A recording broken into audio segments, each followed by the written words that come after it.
one of the things that they're very common to use will ice. Yeah. So what ice does, it freezes the area. And so it pushes out good nutrients as well as the bad. And so it's very difficult to make repair. I can give an example of, I like to use my clinical experience, is we don't just work on football, we work on athletes. So I'm in Jamaica, National Stadium, and I've gone to visit, and I've visited the injury room during the middle of an event. And every bed was filled with athletes. And all the athletes had ice on their back, on their hamstrings, on their calves for the injuries of the day. Some of them were supposed to go to hospital. Now, if the ice is used, all the muscles constrict. You will never know if it's good or bad because the ice is frozen, also damage the nerves. So what I asked, could I help? They said yes. I said, good, take all the ice off. First, must take the ice off. Then once I took the ice off, then I was able to allow nutrients to come to the area. Then we did our manipulations. Nobody was injured.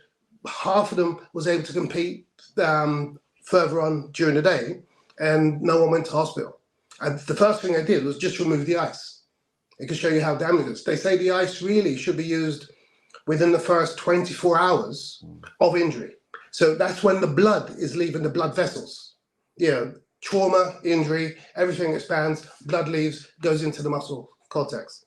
Once the body will cause plugs, fibrinogen, it will cause plugs to stop the blood from leaking. Once the body has actually stopped leaking, ice is no longer necessary. Yeah, so now you need warmth to encourage the movement and circulation. So I'll kind of ask you a question. How long would you think the ice has been used in medicine and sports?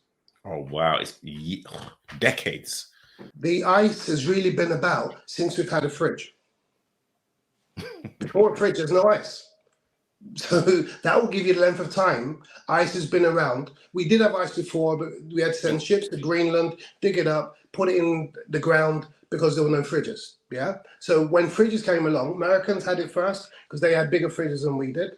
When I was younger, we had no fridges. So I know I'm 60, so I know it's not been there 60 years. Period. That's it. Yeah. So now the next question is, how long has the human body been able to heal itself without ice?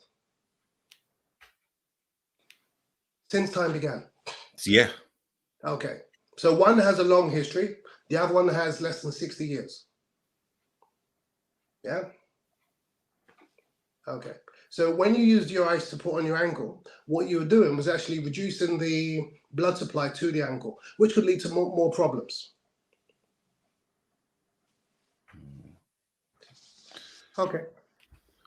Food for I hope thought. I'm not speaking too fast.